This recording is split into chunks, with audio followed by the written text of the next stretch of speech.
Right digital exclusive breaking news live చూస్తున్నాము. అక్కడ సూర్యాపేటలో 2 కార్లు ఢీకొట్టి ఘోర రోడ్డు ప్రమాదానికి గురయ్యాయి. అదృష్టవశాత్తు ఎవరికీ ఏం కాలేదు. అసలు ఈ యాక్సిడెంట్కి కారణం ఏంటి అని అక్కడ స్థానికులను అడిగితే సూర్యాపేట జిల్లా తుంగతుర్తి హైవే పైన ప్రమాదం జరిగినట్టు చెప్తున్నారు. అయితే హైవే పైన ఢీకొట్టుకున్న స్కోడా ఇంకా బెలెరో కార్లు పొగమంచు వల్లే రోడ్డుకు ఇరువైపులా వచ్చి ఆ స్పీడ్ వల్ల కార్లు కనపడకపోవడంతో కారు ఢీకొట్టుకున్నారని స్థానికులు చెప్తున్నారు. అయితే రోడ్డు కనిపించకపోవడంతోనే ఈ ప్రమాదం చోటు చేసుకుందనంటున్నారు. డోర్నకల్ నుండి హైదరాబాద్ వెళ్తున్న కారు హైదరాబాద్ నుంచి మళ్ళీ ఎదురుగా వస్తున్న బొలెరో కారు రెండింటిని ఢీకొట్టుకుంది. కేవలం పొగమంచు వల్లే ఈ యాక్సిడెంట్ అయిందని చెప్తున్నారు. అయితే సూర్యాపేట జిల్లా తుంగతుర్తి జాతీయ రహదారి 365 హైవేపై అంటే హైవే 365 పై రోడ్డుపై ప్రమాదం చోటు చేసుకుంది. తీవ్రమైన పొగమంచు వల్లే కారు బొలెరో వాహనం ఢీకొని రోడ్డు పక్కన ఏమి ఉన్నాయో కనిపించకుండా ఎదుర్కొన్న కారు కూడా అసలు ఆ పొగమంచు మొత్తం చుట్టేసుకోవడం వల్ల ఆ పొగమంచు కమ్ముకోవడం వల్లే ఈ యాక్సిడెంట్ జరిగిందని చెప్తున్నారు అక్కడ స్థానికులు కూడా. కేవలం ఆ బొలెరో ఇంకా స్కోడా ఎదురెదురుగా వచ్చి ఆ స్పీడ్ వల్ల ముందర కారు ఎక్కడ వస్తుందో ఎక్కడ దాకా వస్తుందో అని అంచనా వేయలేకపోయాం, దానివల్ల ఈ యాక్సిడెంట్ జరిగింది అని చెప్తున్నారు. అయితే హైదరాబాద్ నుండి బొలెరో వాహనం మహబూబాబాద్కు వెళ్తూ ఉండగా ప్రమాదం చోటు చేసుకుంది. అయితే దీని గురించి మరింత ఇన్ఫర్మేషన్ మా ప్రతినిధి పుల్లారావు అందిస్తారు. పుల్లారావు చెప్పండి, ఇది ఏ సమయంలో యాక్సిడెంట్ చోటు చేసుకుంది? సూర్యాపేట జిల్లా తుంగతుర్తి జాతీయ రహదారిపై అంటే 365 నెంబర్ జాతీయ రహదారిపై 2 వాహనాలు ఢీకొన్న ఘటన చోటు చేసుకుంది. ఒక బొలెరో వాహనము, అదేవిధంగా స్కోడా.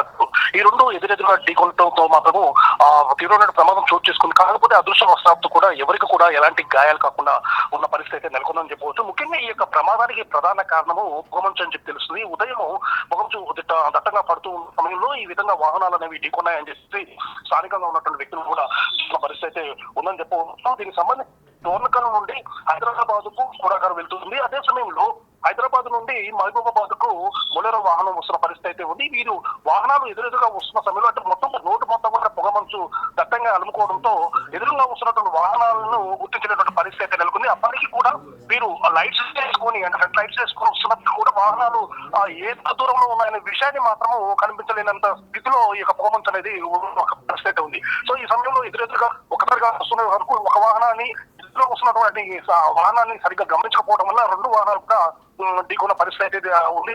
సో ఈ సమయంలో ఇరు వాహనాలకు సంబంధించి ఢీకొని ఒక స్కోడా వాహనం కిందికి వెళ్ళిపోయినప్పటికీ అంటే పొలంలో కిందికి వెళ్ళిపోయినప్పటికీ కూడా ఎవరికి కూడా ఎలాంటి గాయాలు మాత్రం కాకపోవడంతో మాత్రం హాయిగా ఊపిరి తీసుకున్న పరిస్థితి ఉందని చెప్పవచ్చు. ముఖ్యంగా ఈ ప్రమాదానికి ప్రధాన కారణం మాత్రము పొగమంచు అని చెప్పేసి కూడా వస్తుంది. ఇలాగే మరి పుల్లారావు, ఇది జరిగినప్పుడు అక్కడ స్థానికులు ఎవరైనా దీన్ని చూసారా, లేదంటే అది పడిపోయిన తర్వాత ఎవరైనా గమనించి పోలీసులకు ఏమైనా ఇన్ఫార్మ్ చేయడం జరిగిందా?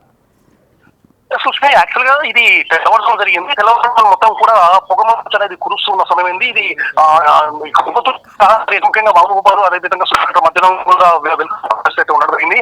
సో ఈ ప్రాంతంలో పొగమంచు అనేది దట్టంగా కురుస్తున్న సమయంలో అక్కడ కూడా అంటే స్థానికంగా కూడా చాలా మంది లేదని చెప్పవచ్చు. ఎందుకంటే పొగమంచు దట్టంగా కురుస్తుంది. అది ప్రమాదం జరిగిన సమయం కూడా తెల్లవారుజామున కాబట్టి ఎవరు లేని సమయంలో ప్రమాదం చోటు చేసుకోవడం మనకు తెలియడం వస్తుంది. ఈ సమయంలోనే ఈ యొక్క వాహనాలు ఒకదానికొకటి ఎదురుగా ఢీకొని పడిపోయిన తర్వాత అక్కడి నుంచి వెళ్తున్న కొంతమంది వ్యక్తులు అంటే మిగతా వాహనాలకు సంబంధించిన వ్యక్తులు ఈ యొక్క విషయాన్ని గుర్తించిన పరిస్థితి అయితే ఉంది. ఎందుకంటే కారు కిందికి దిగి వెళ్ళిన తర్వాత దానికి సంబంధించినటువంటి లైట్స్ అనేవి వెలుగుతూ ఉండేసరికి అది కారు కూడా కిందికి దిగువ ప్రాంతానికి వెళ్ళిపోయి లైట్స్ వెలుగుతుంది. ఏదైనా ప్రమాదం జరిగిందని చెప్పి కూడా అక్కడి నుంచి వెళ్తున్నటువంటి వాహనదారులు గమనించేసేసి అక్కడ ఆ యొక్క వాహనాలను నిలుదల చేసేసి అదే సమయంలో ఆ కారులో ఉన్నటువంటి వ్యక్తులు కూడా బయటకు రోడ్డు పైకి వచ్చేసి ఈ యొక్క వాహనదారులు కూడా ఆపిన పరిస్థితి ఉంది. సో ఈ విధంగా ఢీకొన్న విషయాన్ని మాత్రము అంటే ఆ రోడ్డు మార్గంగా వెళ్తున్నటువంటి వాహనాలు గుర్తించబట్టి తెలుస్తుంది. సో ఇదే సమయంలో పోలీసులు కూడా సమాచారం అందించారు.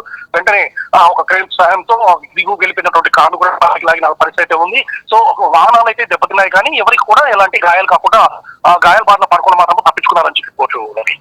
పుల్లారావు, మరి 2 కార్లు ఎదురెదురుగా వచ్చి ఢీ కొట్టుకున్నాయి అని చెప్పి రిపోర్ట్లో అందింది. కాకపోతే ఇప్పుడు ఈ కారు స్కోడా చూసుకున్నట్లయితే గుంత లోపల పడిపోయింది. అంటే గుద్దుకున్న తర్వాత తను ఏమైనా అదుపు తప్పి లెఫ్ట్ సైడ్కి రైట్ సైడ్కి మరిపినప్పుడు ఈ ప్రమాదం జరిగిందంటారా? లక్ష్మి, జరిగిన ప్రమాదాన్ని బట్టి అంటే కారు కిందికి వెళ్ళిపోయిన పరిస్థితిని బట్టి కూడా మనం గమనించవచ్చు. ఎదురుగా బొలెరో వాహనం అనేది ఆల్రెడీ లోడ్ తో వస్తున్నది కాబట్టి కొంచెం వెయిట్ గా ఉంటుంది. అదేవిధంగా స్కోడా వెహికల్ వెళ్తున్న క్రమంలో ఇది అంటే రెండు ఎదురెదురుగా కానీ ఒక వైపు గుద్దుకున్నాయి. అంటే మిడిల్ లో కాకుండా ఒక పక్కకు గుద్దుకోవడం వల్ల ఈ విధంగా జరిగింది. అదే సమయంలో బొలెరో వాహనం ఏమో రోడ్డు పక్కకు పోవడం జరిగింది.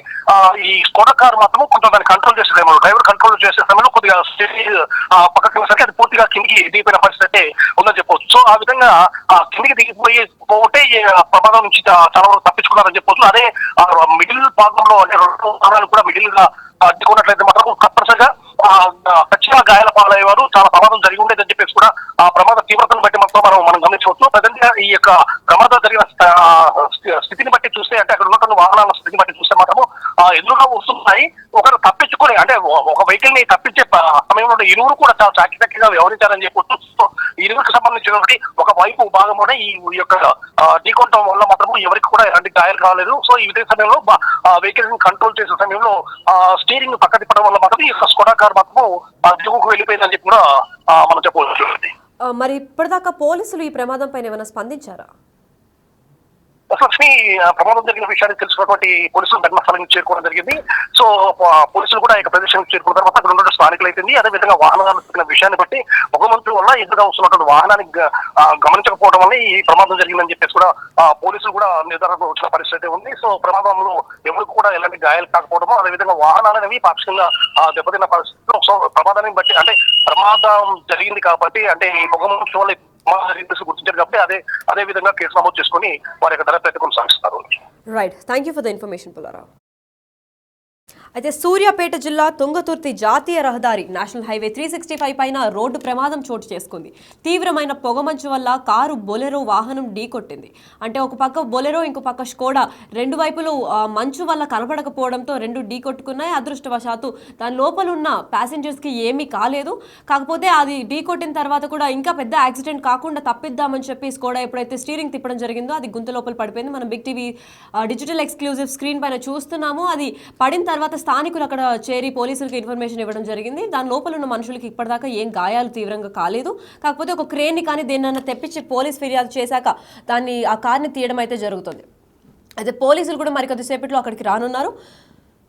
డోర్నకల్ నుండి కారు హైదరాబాద్కు వెళ్తుంది. హైదరాబాద్ నుండి బొలెరో వాహనం మహబూబాబాద్కు వెళ్తుండగా ఈ ప్రమాదం చోటు చేసుకుంది. అయితే మీ అందరికీ కూడా ఈ హెచ్చరిక ఏంటి అంటే పొగమంచులో ఉన్నప్పుడు హైవే పైన లేదంటే ఫ్యామిలీస్తో ఎక్కువ ఇలా అవుట్డోర్కి కానీ రోడ్డు ట్రావెల్ చేసుకోకండి. ఎందుకనంటే మంచు వల్ల చాలా యాక్సిడెంట్స్ అవుతున్నాయి వింటర్ సీజన్లో, ఎస్పెషల్లీ కార్ డ్రైవింగ్ లేదా నేషనల్ హైవేస్ లేదంటే మనం ఘాట్ రోడ్స్ వెళ్తున్నట్టయితే బ్లైండ్ కర్వ్స్ వల్ల చాలా యాక్సిడెంట్స్ జరుగుతూ ఉంటాయి. మనం ఎంత రెస్పాన్సిబుల్గా డ్రైవ్ చేసినా అవతల వాళ్ళు కూడా అంతే రెస్పాన్సిబుల్గా డ్రైవ్ చేస్తే కానీ సేఫ్గా ఇంటికి రాము.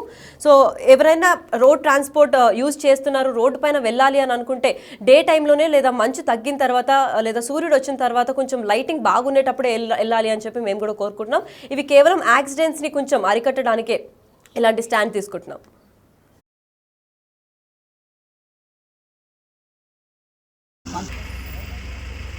చూడొకసారి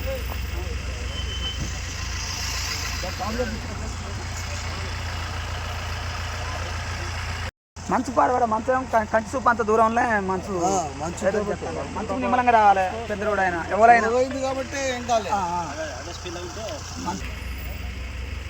చూడొకసారి